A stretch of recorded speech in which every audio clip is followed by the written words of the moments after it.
Hola, buenas noches. Hoy vamos a dar el tema de uroanálisis. Entonces vamos a empezar. Los términos que ocupamos para el uroanálisis es el uroanálisis, el análisis de orina o la citoquímica, pero esto va a describir un grupo de pruebas de un tamiz para poder detectar alguna patología renal en nuestro sistema o tracto urinario. ¿Ok? Pues propiamente los médicos han descrito la orina como una biopsia líquida, donde podemos obtener información sobre esta, poder tener un manejo diagnóstico de una forma no invasiva y que el médico puede disponer de esta herramienta, ¿ok? Vamos a ver un poquito de historia. Pues para empezar, el estudio de la prueba de orina es el estudio del laboratorio más antiguo, ya que desde el siglo V antes de Cristo, en las épocas de Hipócrates propiamente, él escribía sobre la uroscopía, aquí ya relacionado al estudio de la orina. Pues los clínicos de sus tiempos se esforzaban en hacer un diagnóstico. Un ejemplo de esto para hacer diagnóstico a través de la orina eran los pacientes que padecían la diabetes mellitus, ya que bien sabemos que si al orinar, pues tiene un aroma frutado, ¿no? Entonces, lo que hacían es que ponían al paciente a orinar sobre el suelo y si se juntaba hormigas, pues entonces esto quería decir que tenía alguna patología, ¿ok? Entonces ya desde ese tiempo ya se conocía acerca de de la uroscopía, del estudio de la orina en sangre. Ya en el siglo II, Galeno, pues recogió el conocimiento de su época y pues él propiamente acuñó lo que es la doctrina o la patología humoral, perdón, que es en vez del foco se encuentra en vez de que el foco se encuentre en los órganos sólidos, pues aquí se va a basar a los cuatro humores, que es la sangre, el cólera, la flema y la melancolía. Pues este Galeno creía que una alteración del equilibrio de estos humores provocaba también un daño o provocaba alguna patología en la orina, algo que cambiara en la orina, ¿ok? Entonces, pues esto se mantuvo hasta más o menos por la época de la Edad Media. Ya en el siglo X, Isaac Jadus, que este fue un judío, desarrolló un esquema en el que elevó los hallazgos de la orina a un criterio infalible, ¿ok? Él describe más de 20 colores en la orina para diferentes patologías.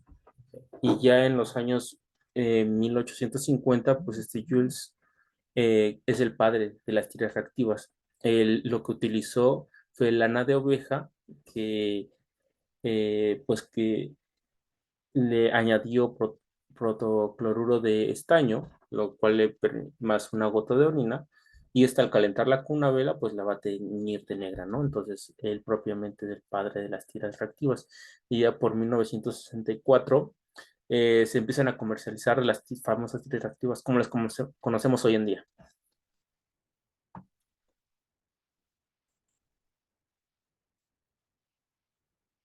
Pues el médico debe dar las primeras instrucciones para poder preparar al paciente para la recolección de la muestra de orina, ¿ok? Esto ya seguido después por los químicos que también le tienen que indicar al paciente pues, instrucciones complementarias para poder realizar esto, ¿ok? Pero el médico tiene que ser el primero en dar estas instrucciones, pues ya que se deben suspender algunos medicamentos, antibióticos o aplazar el consumo de esto porque pueden interferir con la prueba de orina, ¿ok? La guía europea para el uroanálisis nos va a indicar que de las diferentes muestras de orinas que se toman a lo largo del día, el que mejor resultado nos va a arrojar y nos va a funcionar para el uroanálisis es la primera muestra de orina en la mañana, ¿ok? Porque es el que se encuentra más relacionado, que nos puede ayudar más para poder detectar todo lo que vamos a ver ahorita a continuación. Algunos medicamentos que pueden intervenir con el examen de orina, pues pueden ser la vitamina B, la fenoxapiritina, la rifampicina y el fenil. De orina. Ok, ¿esto es por qué? Porque se relaciona a que se excretan a través de la vía renal, a través de la orina, entonces pues pueden interferir propiamente con el examen de orina, ¿ok? Y con el examen de orina que podemos detectar pues problemas como pacientes con diabetes, la insuficiencia cardíaca, pérdida de líquidos, deshidratación, diarreas, vómitos y sudoración excesiva, pues varios de estos va a variar también en nuestro examen de orina. Para preparar al paciente tenemos pues pacientes femeninos, pacientes masculinos. Para preparar al paciente pues tenemos una serie de indicaciones para no contaminar la muestra de orina, porque es importante tener la mayor esterilidad posible para poder llevar a cabo de una manera más adecuada la recolección de la orina y poder realizar el examen. ¿Ok? Pues primero tenemos una toma de muestra en hombres, tenemos que lavarnos las manos, como podemos ver en la imagen. Mm, En 30 segundos es lo indicado. Después hay que abrir el paquete de las toallitas sanitarias desechables, colocar el frasco que vamos a utilizar, que lo tenemos que comprar en farmacia o propiamente los laboratorios lo entregan al paciente. Se destapa el frasco y se coloca lo más cerca posible al paciente, ¿ok? Después tenemos que hacer una limpieza, en este caso del glande, con las toallitas sanitarias desinfectantes y del prepucio, ¿ok? Para poder, para que esta zona quede lo más estéril posible, ¿ok? Después se va a realizar una micción o va a orinar una pequeña cantidad de líquido. Este normalmente tiene que ser alrededor de una onza, que son como 30 mililitros en el recipiente durante unos 2 segundos. Y así se tapa y ya tenemos la recolección de orina. En el caso de las mujeres, pues es un poco más complejo. Se va a repetir lo mismo, unos 30 segundos de el lavado de manos adecuado. Después seguimos y se hace el destape de nuestro vasito, donde vamos a recolectar la orina. Se coloca lo más cerca posible de la paciente. Después seguimos con, seguimos con, vamos a continuar hola doctor, buenas noches. Vamos, Hola, mm, voy a continuar con la clase doc y ya cualquier duda que tenga, usted levanta la mano, ¿vale? sí, gracias. Vale. A continuación, lo que sucede es que desinfectamos entonces la zona, en este caso la zona genital femenino, con las toallitas. Se hace una desinfección mm, de adentro hacia afuera y después procedimos a la recolección de orina. Se coloca el vaso por debajo en este caso por debajo del WC y se recolecta la orina igual de 1 a 2 segundos, una onza normalmente, que son unos 30 mililitros. Después se tapa y ya está lista la recolección de orina sin contaminar.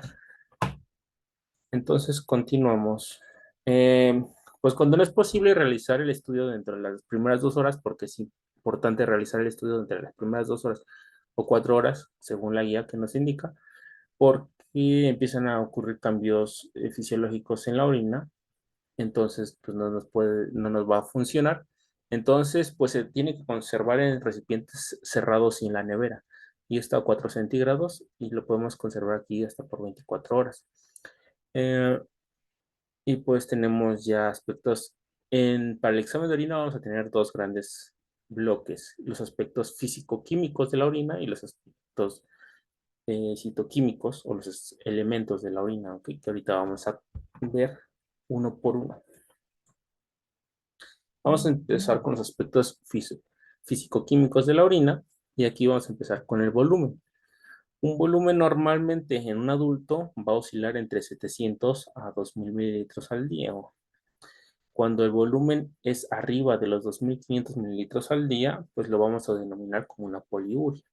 Cuando es menor de 500 mililitros al día, pues lo vamos a denominar como una oligouria. Y cuando es menos de 100 mililitros, pues es una anuria, cuando el paciente no puede orinar.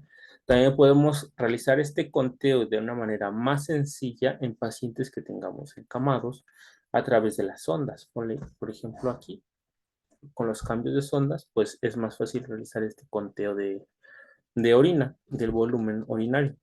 El aspecto normalmente de la orina es transparente o limpio y pues podemos tener variaciones dependiendo del criterio y por los estudios complementarios podemos tener diferentes variaciones como puede ser sangre, esperma, eh, podemos tener también aspectos de diferentes colores, como puede ser un aspecto lechoso y este va a ir más relacionado a cremas vaginales, a grasas y a contaminación, ¿no?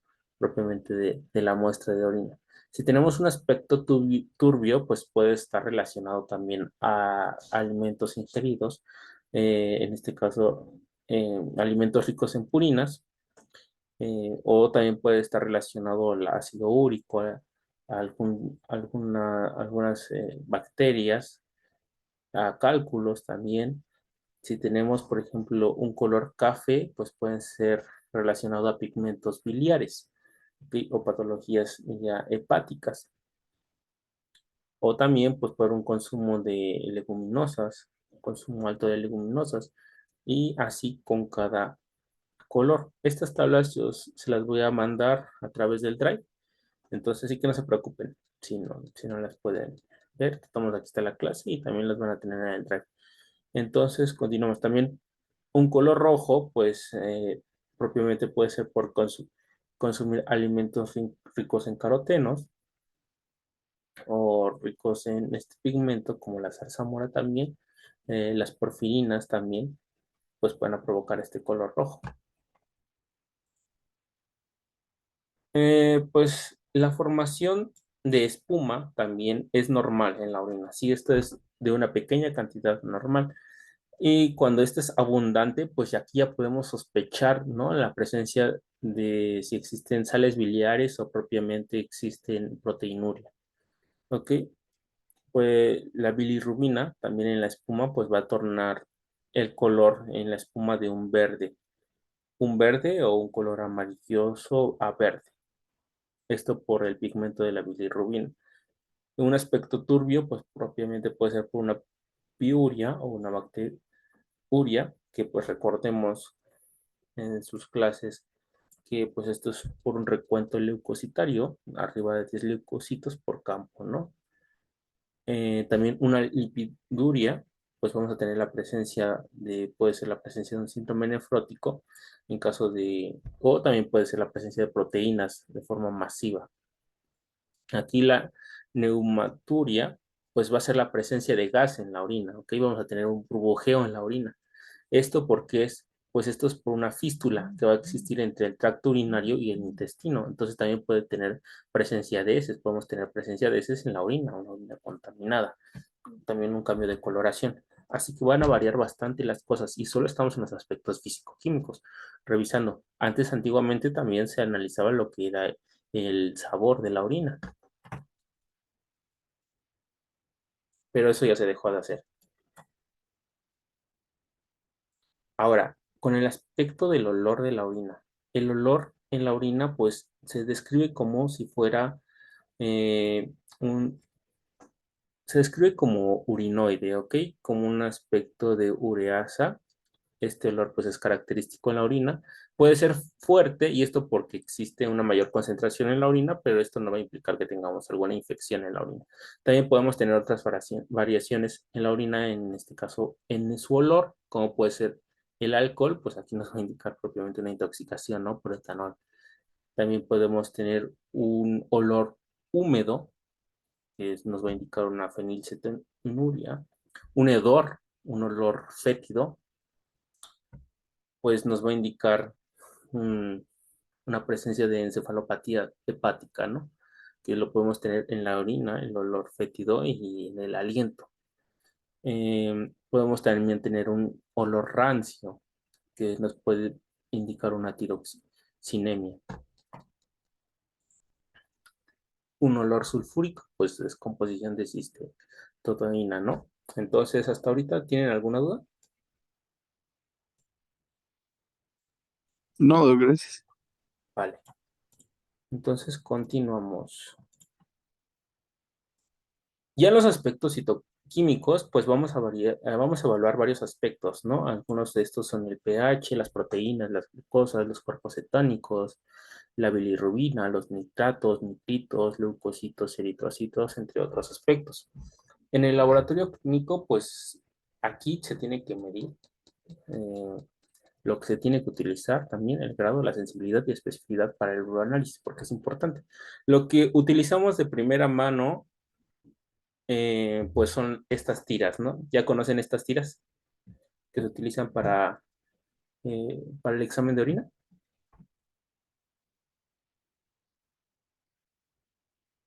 ¿No? Bueno, estas tiras las utilizamos como, pues, tira para poder realizar el examen de orina de forma rápida, ¿ok? Porque nos da los resultados en aproximadamente unos 5 minutos. Y pues aquí nos va a arrojar una gran variedad de información que tenemos que interpretar y saber leer. Ok, vamos a empezar entonces con el pH. La prueba se va a basar en una combinación de tres colores: el rojo de metilo, el azul de bromotimol y la fenantaleína, perdón. Recordemos que el pH de nuestro pH normalmente urinario varía entre 5.5 a 6.5, ok, entonces es ligeramente ácido. Eh, Entonces, si tenemos un pH por debajo de 7, pues, ¿qué nos va a indicar una acidosis? Puede ser una acidosis metabólica, una acidosis diabética o una insuficiencia renal. Si tenemos un pH por arriba de 7, pues nos va a indicar alguna alcalosis metabólica, alcalosis respiratoria o cálculos, ¿ok? El pH también puede ser independiente de otros factores que ahorita vamos a ver.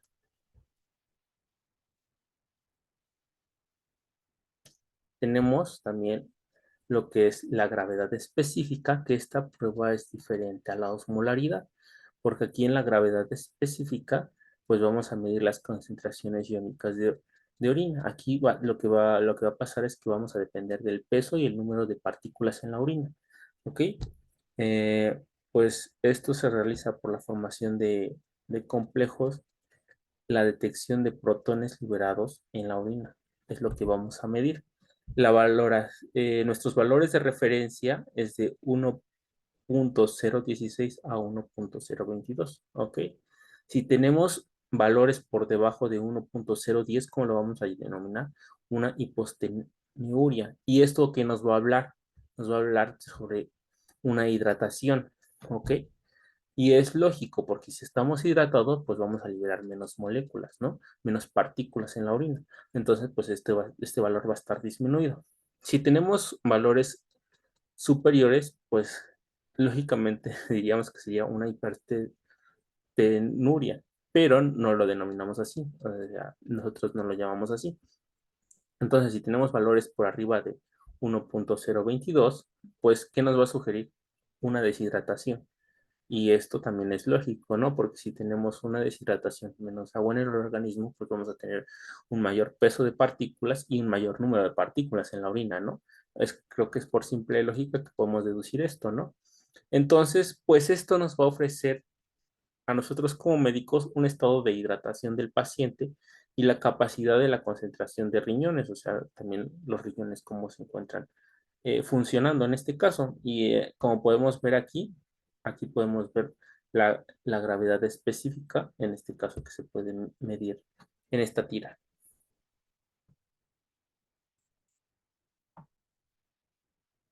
Vamos a ver también las proteínas. La prueba bueno, se basa en el error de la proteína, que es un indicador que cambia de color de amarillo a verde en presencia de proteínas en la orina. ¿Ok? La reacción va a ser particularmente sensible a la albúmina. Entonces, si tenemos proteínas por arriba de 150 miligramos por día, ¿cómo le vamos a denominar? Proteinuria. Ahora, si tenemos entre 30 a 150 miligramos sobre decilitros por día, lo vamos a denominar una microalbuminuria, ¿ok? Que esto también puede ser un indicador para una enfermedad renal temprana antes de que tengamos indicios clínicos, ¿ok? Eh, entonces, en la orina no tenemos que tener proteínas propiamente. Por eso, en la tira reactiva, como podemos ver acá abajo, y como lo que les indiqué aquí, si tenemos una cruz, porque vienen en dos presentaciones, como pueden ver aquí, por cruces, por colores y por números, ¿ok? Estos números nos van a indicar los miligramos. Las cruces, pues son las cruces que tenemos que ver, porque también algunos nos van a marcar por cruces. Y pues los colores. Entonces, una cruz nos va a indicar que tenemos la presencia de 30 miligramos aproximadamente de proteína, dos cruces de unos 100 miligramos de proteína, tres de 300 miligramos de proteína y cuatro cruces nos va a indicar que tenemos por arriba de 1 gramo de proteína en la orina, ¿ok? Ya una insuficiencia renal. ¿Por qué? Porque ya está filtrando y está dejando pasar orina el glomérulo. Entonces, lo ideal para que nuestros pacientes se encuentren de forma adecuada es que tengan de una a ninguna, una sola cruz o ninguna, ¿ok? Es lo ideal para nuestros pacientes, ya que pues más, si tenemos más cruces, pues ya nos indica una patología, una insuficiencia renal. ¿Tienen alguna duda hasta ahorita? No, todo bien. Ok, vamos a continuar. Después vamos a pasar con la glucosa. La glucosa pues se va a basar en una reacción de oxidación enzimática. Esto por medio del aire va a convertir la de glucosa a de gluconolactona, ¿ok? Nuestros valores de referencia pues van a ser por debajo de 30 miligramos sobre decilitros y pues estas, la presencia de glucosa normalmente que nos va a indicar pues la presencia de diabetes mellitus, ¿no? O el síndrome de Cushing también, una enfermedad pancreática, enfermedades hepáticas o el síndrome de Fanconi, ¿no? Que esta patología pues es propiamente una deficiencia de nuestros glomérulos que va, entonces va a tener una mala filtración glomerular, entonces va a dejar el paso de glucosa, proteínas, entre otros, ¿ok? El umbral de la glucosa, en este caso de nuestro filtrado de glucosa, es de 180 miligramos sobre decilitros para nuestro glomérulo por minuto, ¿ok?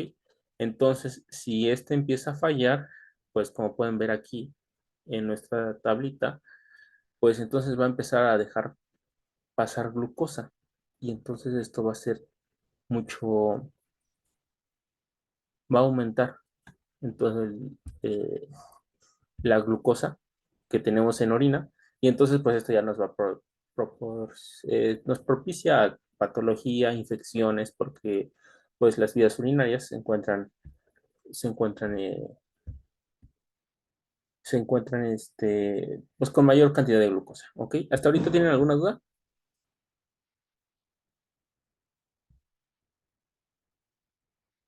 No, doctor, gracias. Ok. Después vamos a tener la acetonuria, que aquí pues tenemos el ácido acético y la acetona, pues van a reaccionar con el nitroprusiato de sódico y la glicina en medio alcalino para formar un complejo de color violeta, ¿ok? Como podemos ver acá abajo. Pues en la presencia de orina tenemos que tener por debajo de 5 miligramos sobre decilitros.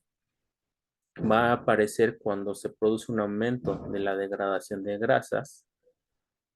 Eh, Esto pues por una disminución en el consumo de hidratos de carbono, ¿ok? Entonces, si tenemos un aumento en la degradación de grasas, pues vamos a tener también un aumento en los una disminución, perdón, en los hidratos de carbono, o también por una dieta alta en este caso de, de grasas y de proteínas.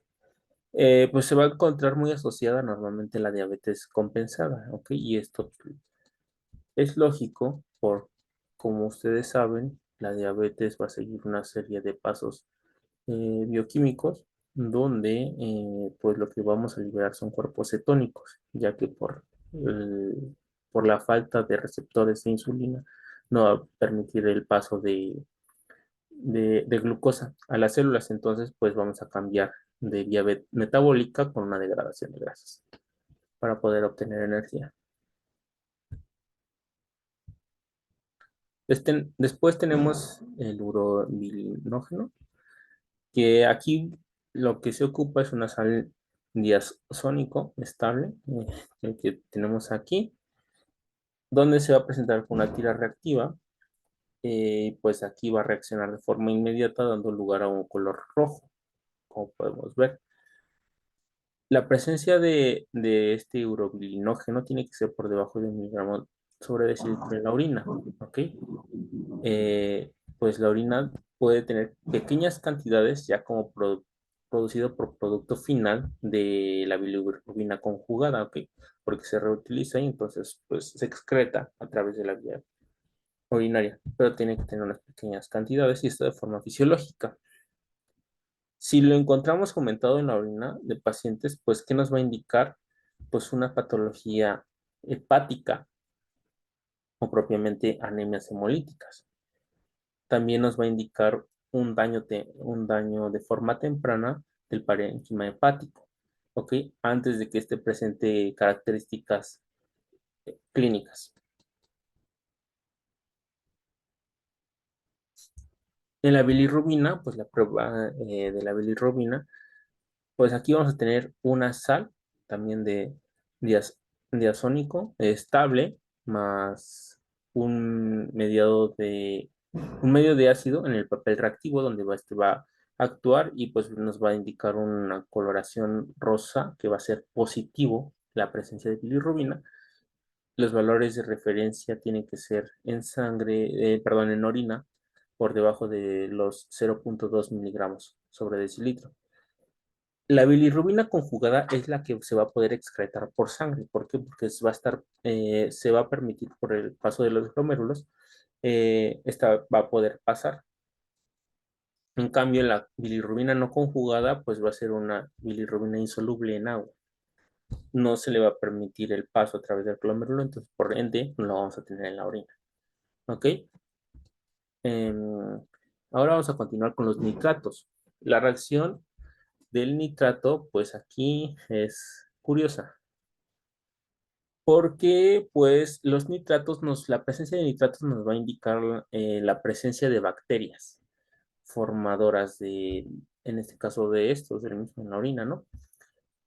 Esto en los nitratos, pues, ¿qué nos va a indicar? Primero, el color del papel va a ser un color rosa, rojizo, ¿no? Obviamente, nitratos no tenemos que tener en orina, al menos que tengamos presencia de bacterias o de alguna otra patología. Eh, Normalmente, pues, no los vamos a encontrar en orina, se van a producir, como ya les dije, por la presencia de bacterias, ¿ok? Entonces también podemos tener presencia de bacterias en la orina, la presencia de proteínas, aquí ya se pueden ir mezclando estos aspectos citoquímicos, ya podemos ir checando más de uno y los relacionando.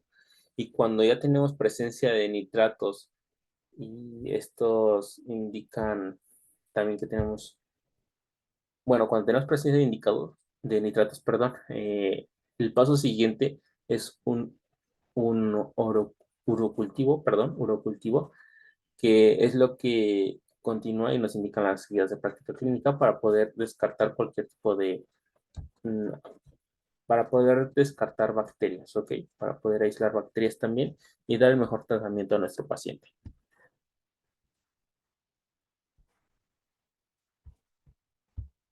Seguimos con los leucocitos, que la presencia de leucocitos probablemente es por la esterasa de estos, ¿ok?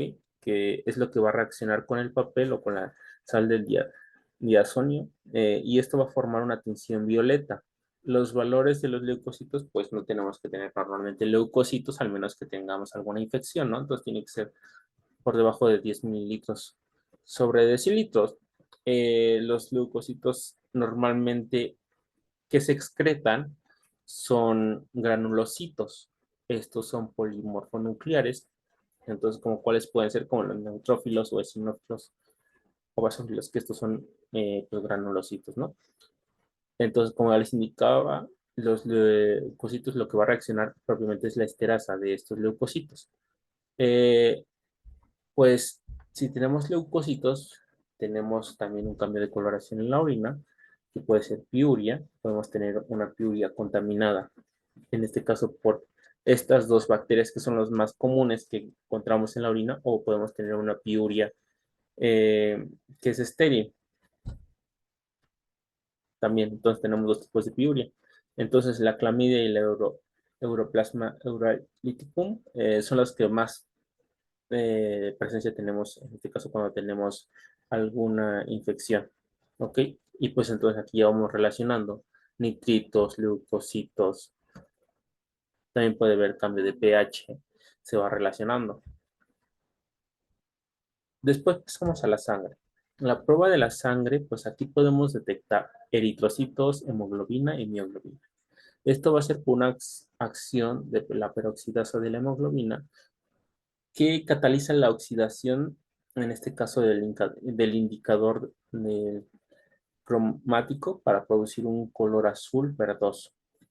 Pues no tenemos que tener presencia en este caso, de sangre, de cuerpos de eritrocitos o de hemoglobina o mioglobina, no tiene que ver, o ya sería una muestra contaminada, ¿ok? Pues esto también nos puede indicar hematuria, hemoglobinuria o mioglobinuria. Recordemos que la hematuria, pues es la presencia de más de 3 eritrocitos por campo en la orina. ¿Qué nos indica una hematuria? Pues primero puede ser una contaminación, en este caso puede ser por el género, bueno, por las mujeres, por la menstruación, o también nos puede indicar alguna patología. Y los más comunes son los que vamos a ver aquí en la tablita, que puede ser por alguna patología en la próstata, en este caso de los hombres, algún cálculo vesical o cáncer de vejiga, cistitis o pielonefritis, un tumor renal, un cálculo renal, también una obstrucción renal, por eso podemos tener hematuria. Estas y varias más. Y pues el primer paso para poder hacer algo, pues es nuestro examen general de orina, ¿no? Estas son las causas más frecuentes de hematuria. Tenemos la enfermedad de Fabry, que es una hipercalciuria, pues es cáncer de riñón, cáncer de uretra, cáncer de vejiga, próstata, y pues es una calcificación, ¿no?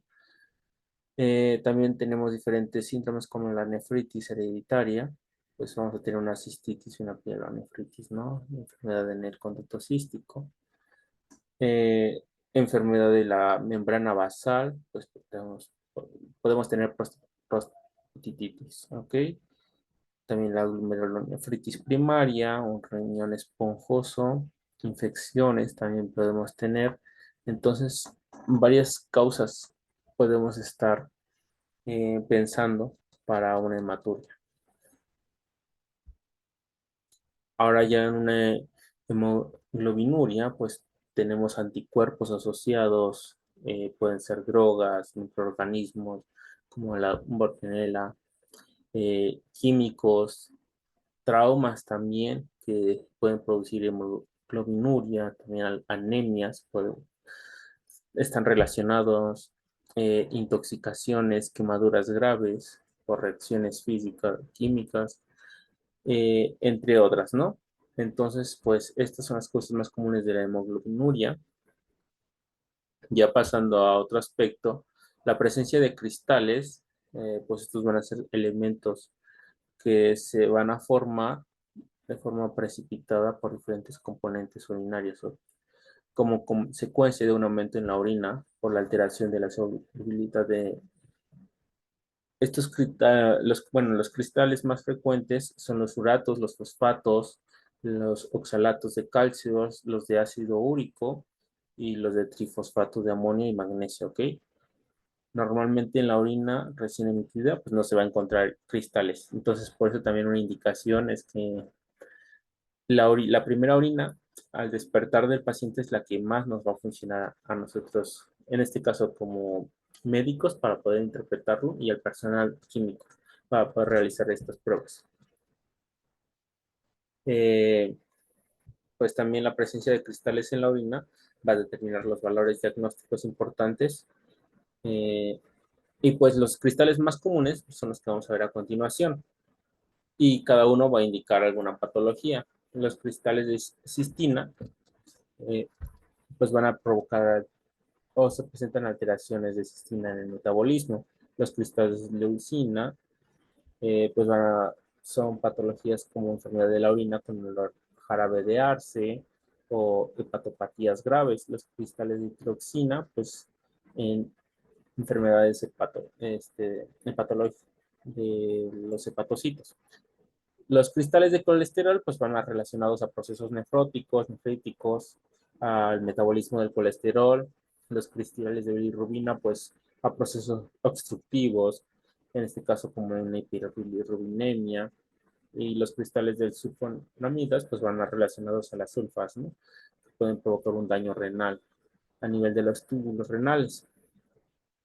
Entonces, en conclusión, el uroanálisis va a ser una excelente herramienta que no se le ha dado el adecuado, pues el adecuado valor que merece, porque es una excelente herramienta para nosotros como personal médico que nos va a ayudar para poder realizar pruebas, como ya lo mencionábamos en un principio, eh, pues es un examen que no es muy difícil de hacer, es sencillo y nos arroja varios aspectos y varios parámetros para poder analizar nosotros como médicos, ¿ok?